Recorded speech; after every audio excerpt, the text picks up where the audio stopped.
Our justice system is totally broken in this country. 3 million temporary immigrants on both expired and valid permits in Canada. This is Montreal for you. Sad. Who wouldn't want more money in this ridiculous country? If you fucking did that properly and did that for us as we pay you to do. Guys, Canada is a sad place right now because we are not killing it. Our very broken medical system. This is by far the worst thing Justin Trudeau has done to Canadians. BC is responsible for 4,500 of those deaths. Nearly 300,000 people left Ontario emergency rooms. These three Liberal immigration ministers have destroyed Canada's immigration system. So when is enough going to be enough? The living hell that is called Canada. Okay, that's it. Like, there's nothing too crazy for this administration. Welcome to Canadian Rant, the place where we talk about what too many people stay silent about. Here we expose the truth behind the headlines, the struggles, the anger, the heartbreak that Canadians live every single day. If you're tired of fake promises and filtered politics, you're in the right place. Make sure to subscribe and join this growing community because your voice matters and your story deserves to be heard. Now, let's talk about something no one wants to admit. Canada's system is broken. The politicians say everything's fine. The media says we're recovering. But step outside, look around. People are drowning in debt. Groceries are luxury items. Rent eats half a paycheck, if you're lucky enough to have a place to rent. And the harder Canadians work, the more the system seems to take. We're told to stay positive, but how do you stay positive when every month feels like survival mode? This isn't the Canada we grew up believing in. It's not the land of fairness and opportunity. It's become a country where the rules only work for the powerful. A shocking report reveals that over 15,000 Canadians died waiting for healthcare. BC is responsible for 4,500 of those deaths. 988 patients died while waiting for surgeries, and over 3,500 died without even getting a scan. SecondStreet.org collected data between 2023 and 2024 by filing Freedom of Information requests across Canada. Because we're still missing data from some provinces, the number of Canadians died waiting treatment is actually closer to 28,000. SecondStreet.org is calling the government for better tracking and disclosure. By doing this, they could remove ambiguity around waiting list deaths while improving accountability. This is SecondStreet.org's suggestion for the first step to addressing the growing number of people who died on waiting lists in Canada. Let us know your thoughts in the comments. Why is the sex offenders registry in Canada not public access? Who are you protecting?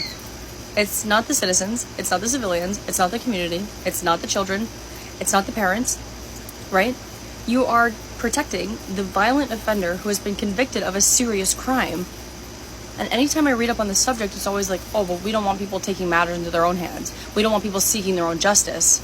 But if you fucking did that properly and did that for us as we pay you to do, we wouldn't feel the need to do that.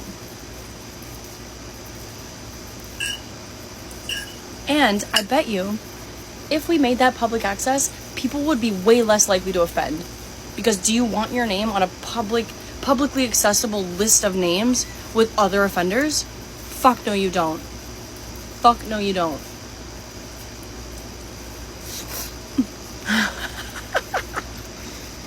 Damn, hot and dangerous. New data just came out that there are over 3 million temporary immigrants on both expired and valid permits in Canada. That's 1 in every 13 people living in Canada. Our immigration system is an absolute joke and it is set up to be abused. And it's going to continue to be abused until it's fixed. But guess what? The people that call it out and want this to be fixed and resolved, they get called a fascist or racist.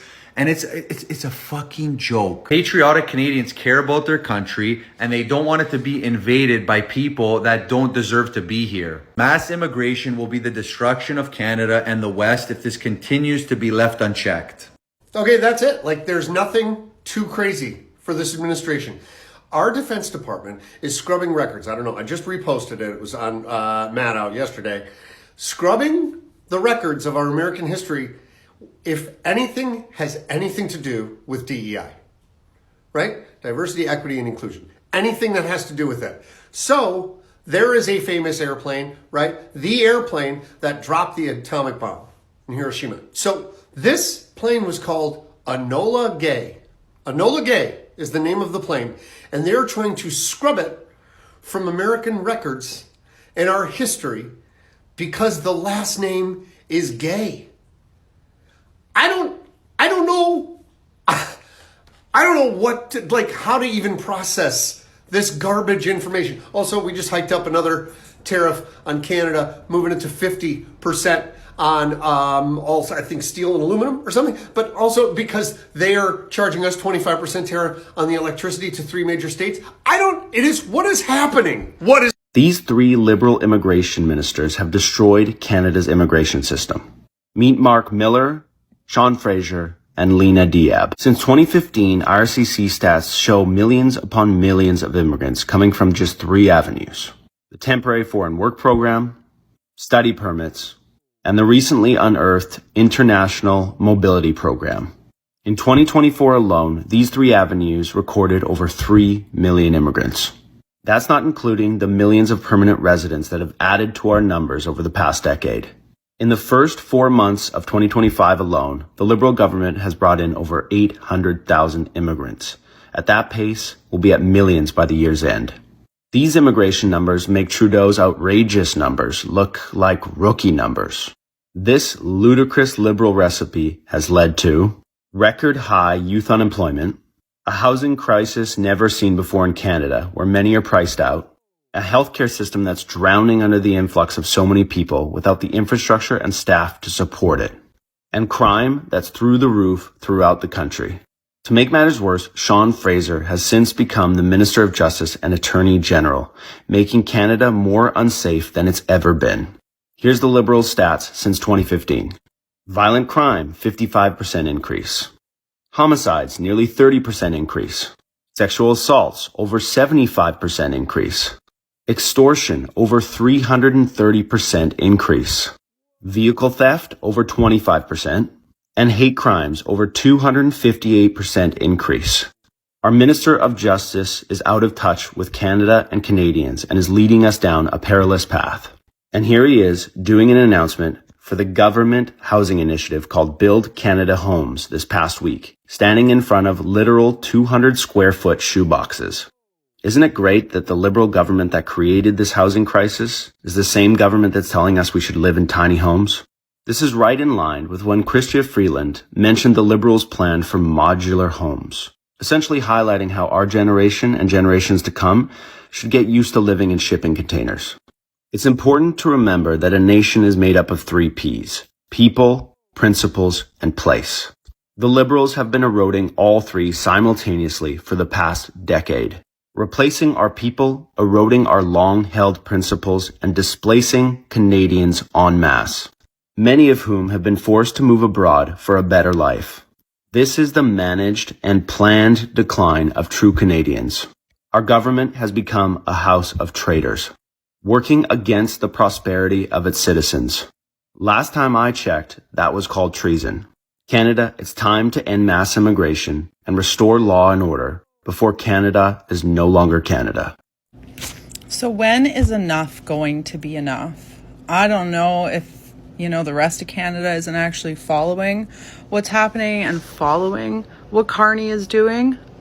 But this is just, it's insane.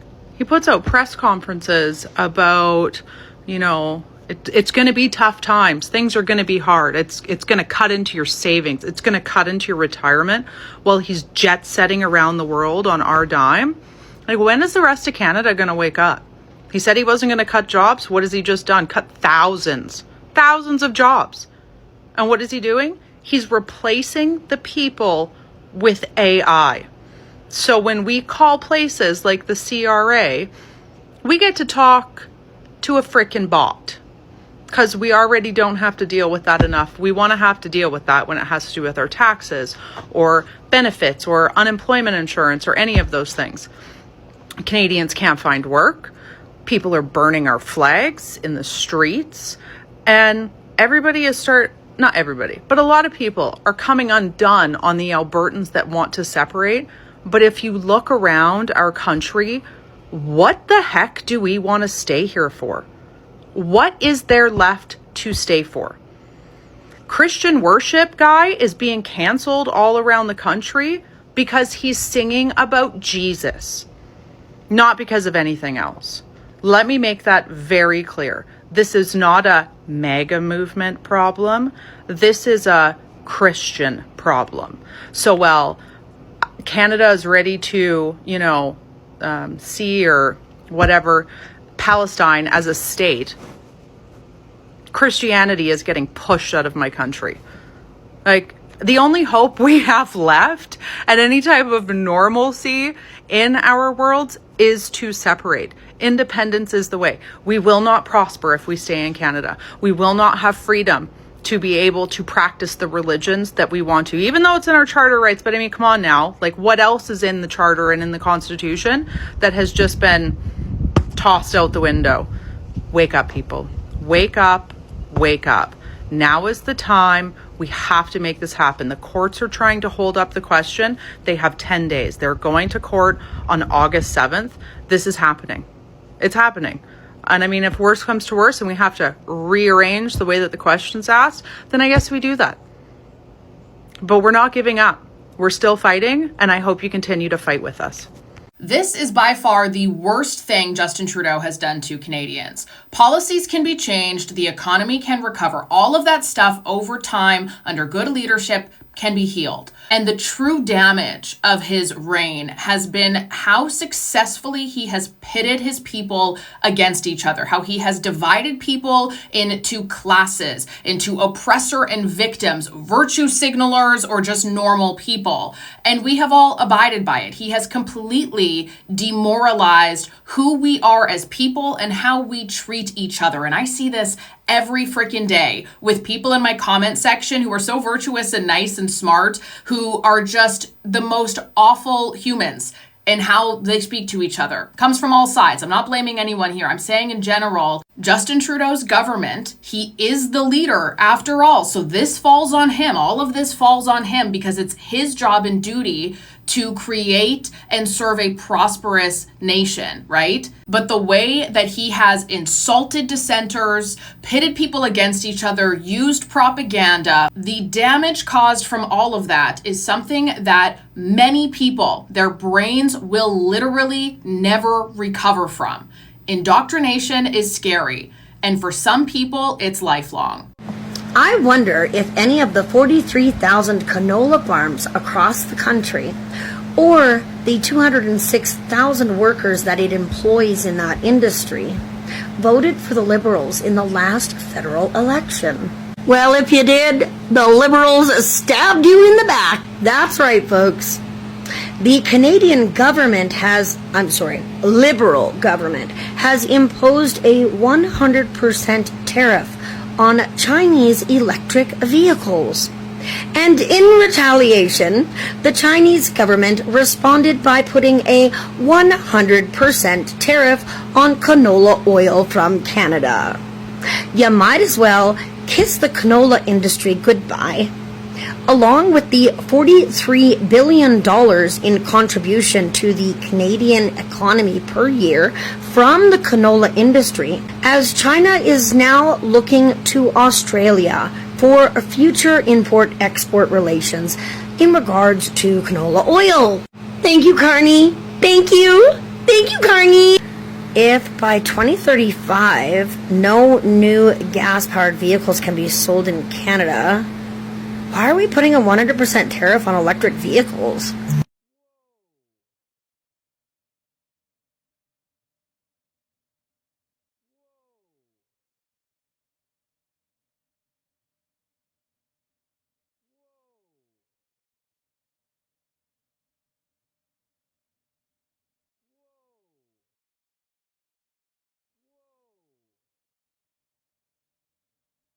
Our justice system is totally broken in this country. Sentencing was delayed for a Toronto man in a $36 million drug trafficking operation as he waits to become a first-time dad. What? This Marvin Watson, 33, pleaded guilty to importing meth and cocaine, possession of meth for the purpose of trafficking, laundering proceeds of crime, and possessing property obtained by crime. But you know what? It gets even more crazy and gets even worse. His partner, his wife that's delivering this child, Maria Kiguru, pleaded guilty to laundering proceeds of crime and on September 6th was given a conditional sentence of 2 years. Watson was expected to be sentenced to significant jail time on Tuesday, but that has been adjourned until July because Kiguru is expecting their first child. This is what we're doing. We are pandering to these criminals. They deeply appreciate the position for allowing them to spend their invaluable time together as they have their first child. Frank Rattar, Watson's defense lawyer, said in court, the Crown Attorney also consented to the adjournment, and Justice Paul Howard, Regional Senior Judge for the Ontario Superior Court of Justice's Southwest Region, agreed. The court recognizes that this is an exceptional circumstance. You know what I'm going to tell you, Mr. Paul Howard? You know what the exceptional circumstance is that you caught two criminals that imported over 300 kilograms of cocaine and meth through our borders, killing countless of Canadians across the country, and you are allowing and pandering to these criminals like this. This is everything wrong with our country. This is everything wrong with our justice system. There is no justice. This is not justice. Can you imagine you're one of the parents of the children that have died because they have taken this meth and this cocaine from these two tandem partner in crime drug dealers? But you know what? They just had a kid. Let them have some time together. Let's just throw a party for them too. This is absolutely insane what's happening in this country. These are two very dangerous people bringing very dangerous drugs in massive quantities into our country. And this is what our justice system does to them. It blows them a kiss and says, good job. That's what this message is to all of Canadians. It's a slap to the face of every Canadian citizen that's out there, that's law-abiding, that's working hard, that's working to protect their families and put food on the table. And this is what we do for the people that are destroying our communities and our country. Alberta teachers are going on strike, and quite honestly, I'm a little bit annoyed. I understand who wouldn't want more money in this ridiculous country, in this economy. And hell yeah, smaller class sizes, right? In case anybody hasn't realized, we're a little bit on immigration overload at this point. You can thank your corrupt federal government for that. Here's the real kicker. The fact that we actually rely on these teachers because we need two parents to be working at all times in order to survive is absolutely insane. Wouldn't it be nice for families to have one parent stay at home to actually raise the kids instead of, the system? If you weren't a slave to the machine, then we wouldn't even be having this argument right now. And of course, we can talk about all the fluff that's in schools and all the BS indoctrination that goes on. When things like financial literacy, critical thinking, your trades, cooking, and health should be at the center and focus of the entire school curriculum. Of course, we know that's not happening, and yet we still send our kids to school because both parents have to work, right? And while we're at it, what about this pay raise that the teachers want? But he talks about how all of this extra money goes to a bunch of bureaucrats, school boards, and did we mention the corrupt unions? Teachers rarely benefit from this, and quite honestly, it's going to throw you into just a weirder tax bracket, and you're probably going to get taxed at all anyway. This strike is not about the students. This strike is all about politics. When teachers continue to back up corrupt unions and liberal policies, this is what you get. And yet, where do teachers lean? This is about a system collapsing under its own weight already. Parents are forced into the system and the kids are trapped in it. We're all over here fighting over breadcrumbs, teachers. And in the meantime, the entire house is burning down. So maybe it's time we ask, why are we handing over our kids to this corrupt system? It's about time we ask, why are we sending our kids into the system in the first place? Imagine what we could do with an independent Alberta. Okay, bye. This is Montreal for you. Construction zones, potholes, infrastructure just falling apart. Can't maintain shit. Look at this shit. This is what you call a first world country. And then they try to blame the immigrants. They're like, Canada has fallen. Cool story. This is like in one of the more premier areas of the city in the old port. You got hipsters like this guy that live here. Look at this shit.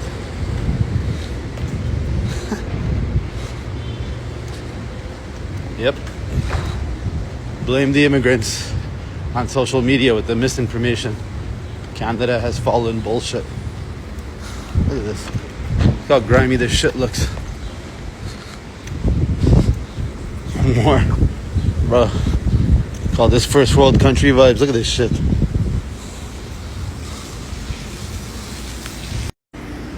Look at the streets. Disgusting.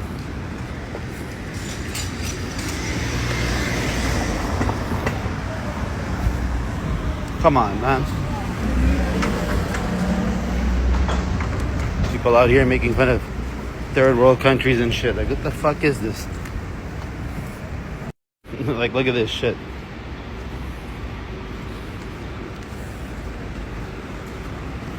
Disaster. This Canada has fallen bullshit. And by blaming the immigrants is like the laziest fucking racist crap I've seen in my life. Relax with that shit. Stop fucking resharing that type of content. And stop blaming the immigrants. Be prepared for this, folks, because this is going to shock you. Nearly 300,000 people left Ontario emergency rooms without treatment last year, but the situation was worse in other parts of Canada, according to a new report. And while the article states that Ontario is one of the lowest of all the provinces, they do list the big three. The highest being Prince Edward Island with just over 14%, then Manitoba and New Brunswick. But the overall national increase is over 35% in the last year. And that number is increasing, folks. Even the vice president that conducted the study, MEI, said in a press release that thousands of people in every province are being denied healthcare every year due to the failure of the system. It is baffling being a Canadian to witness the Canadian healthcare system in such shambles. We are seeing article after article of ER shutting down, hospitals understaffed, there's not enough funding, there's not enough care, emergency rooms are overpiling with patients, and it's become such a drastic problem. More than 74,000 Canadians have died on healthcare waitlists since 2018. And this article from the National Post even suggests that the true number is likely double that.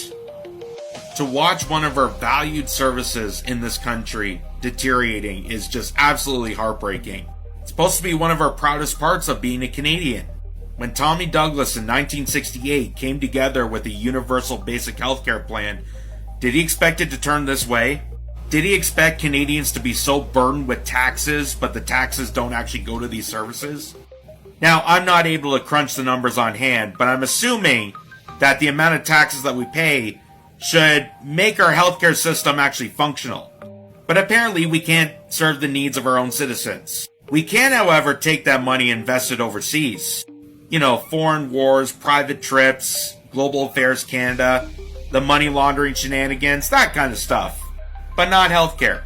And while we're being told that we have to pour in more people because the population is getting lower, we don't even have the functioning needs to aid the people that are already currently living here. You think with the amount of money we pay that our healthcare would be top notch.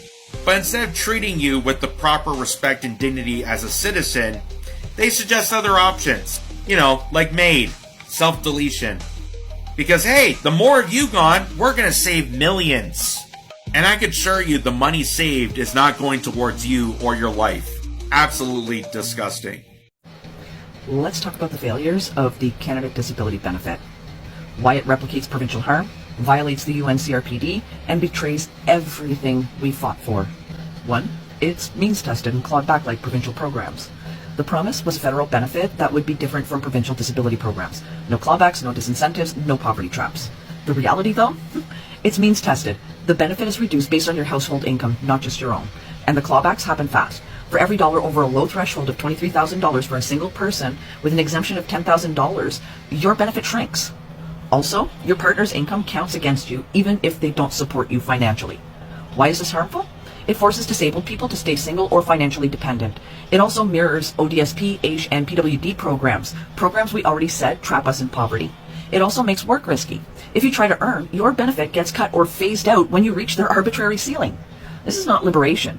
This is surveillance masked as support. Second, eligibility is gatekept by the disability tax credit.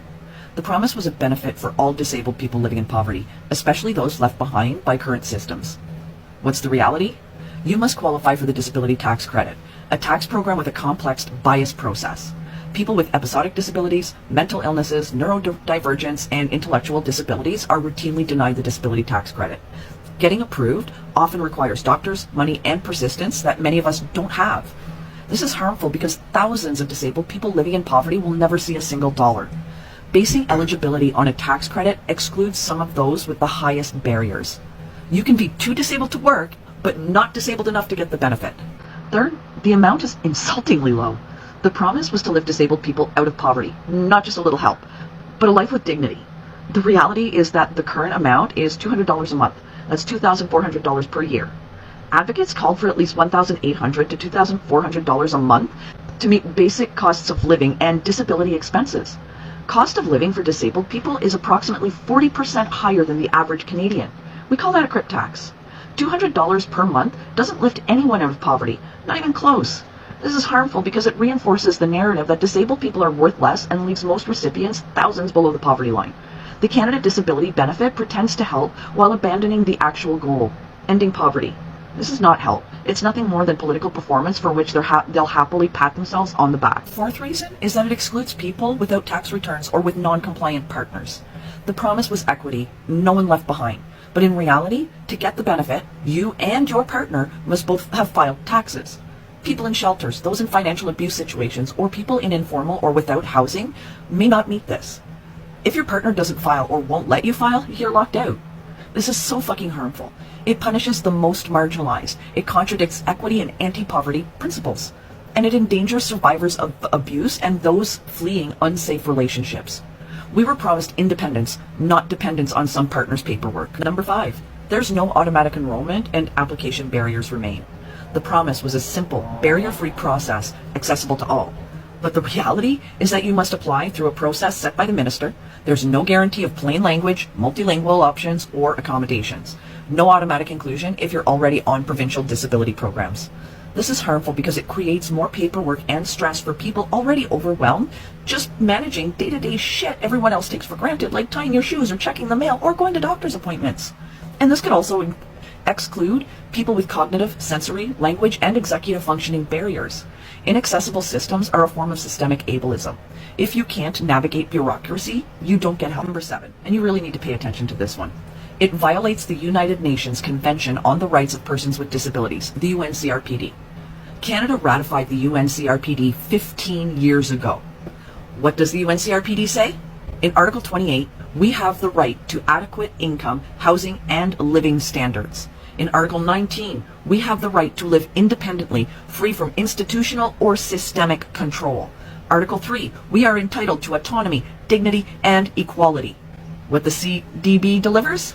Income that keeps us poor, rules that keep us dependent, structures that reproduce institutional harm. Why is this harmful? Canada is failing its international human rights obligations. The Canada Disability Benefit design reflects a charity model, not a rights-based model. This isn't generosity. This is a human rights failure. Number 8, and one I think we'll all feel to the core, is that it betrays what we fought for. We fought for a benefit that was universal for all disabled people in poverty, high enough to live with dignity, free from clawback, surveillance, and gatekeeping, designed with and by disabled people, framed as a right, not a charity. And instead, we got a program with the same punitive rules as the ones that already trap us. A benefit that helps some while abandoning many. A shiny announcement with no liberation behind it. We fought for justice, and we get... Now, my final thought. The Canada Disability Benefit is not what we were promised or what we fought for. It's means-tested, exclusive, inadequate, and it violates the very rights Canada committed to protect under the UNCRPD. Absent a human rights-based framing, the benefit reads more like a political placeholder than a transformative social policy. We deserve more than survival. We deserve equity, dignity, and justice. This isn't equity. It's eugenics, neglect repackaged as policy.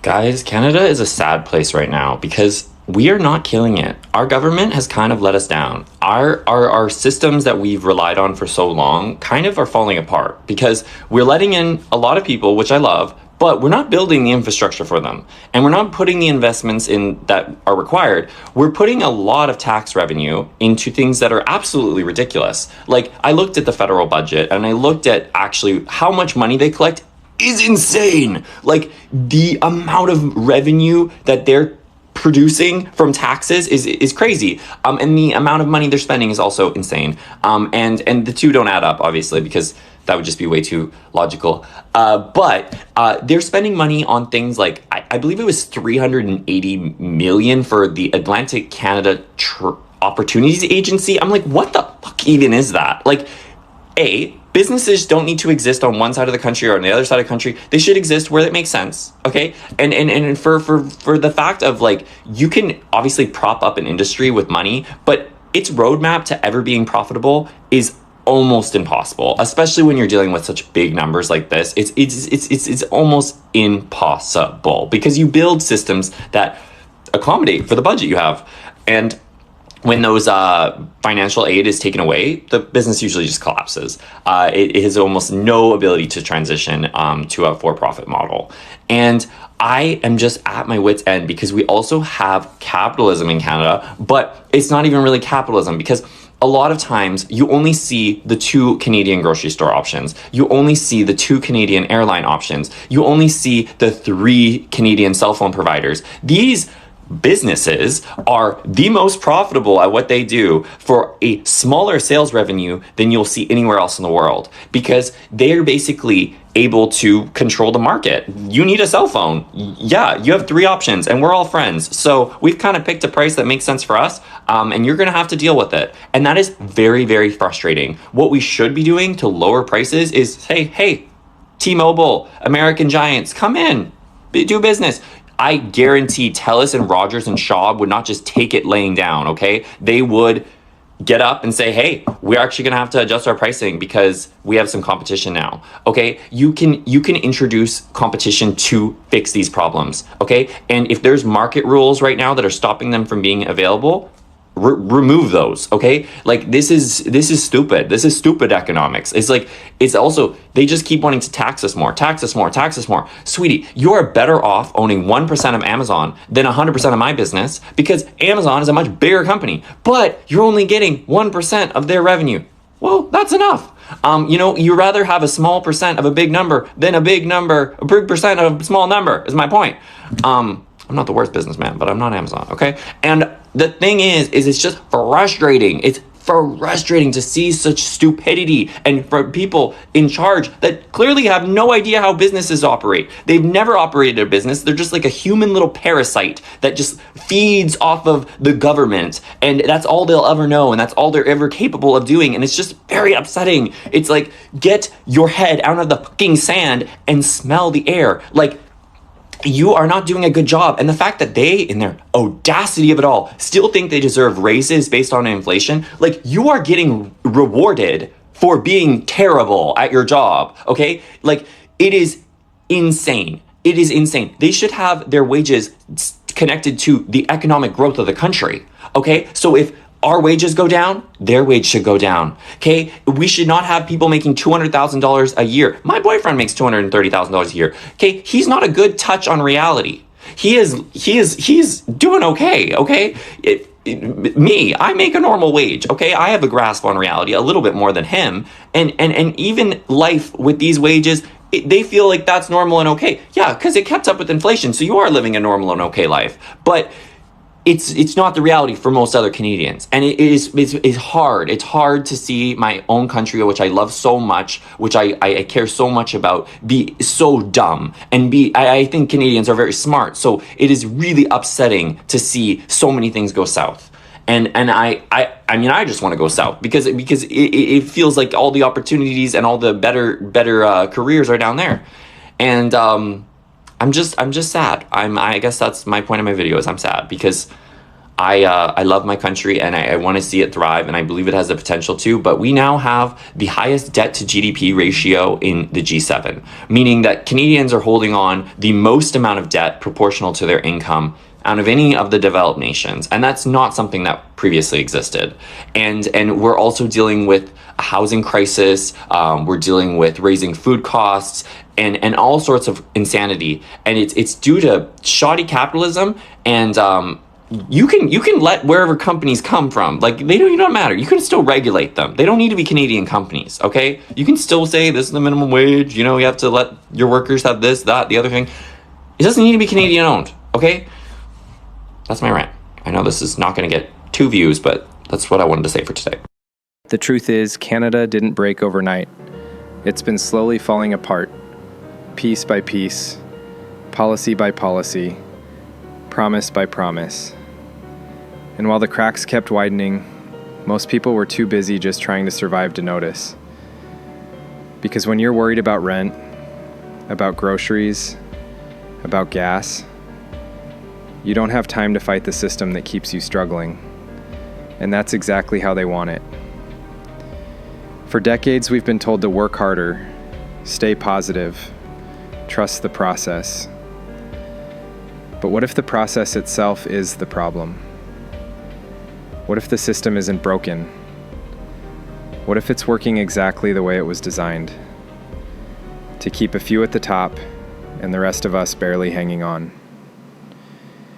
We see billion-dollar corporations posting record profits while families line up at food banks. We hear politicians talk about economic recovery while ordinary Canadians drown in debt and despair. And somehow that's just become normal. But it shouldn't be. It's not okay that in one of the richest countries in the world, millions are struggling just to live with dignity.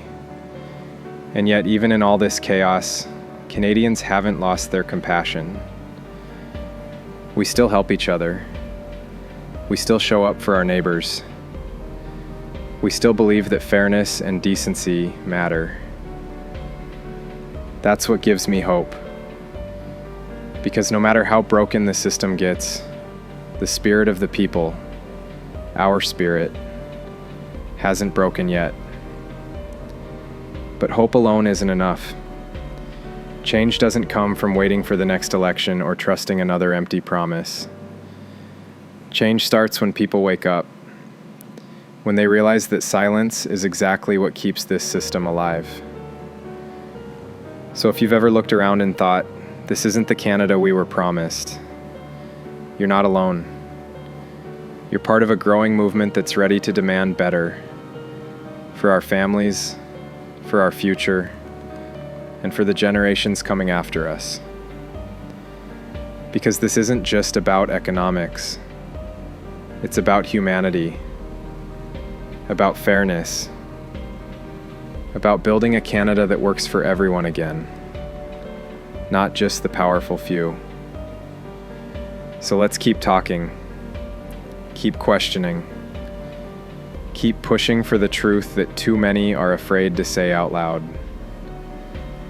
Because the more we speak, the harder it becomes for the system to ignore us. This is Canadian Rant, where silence ends and truth begins.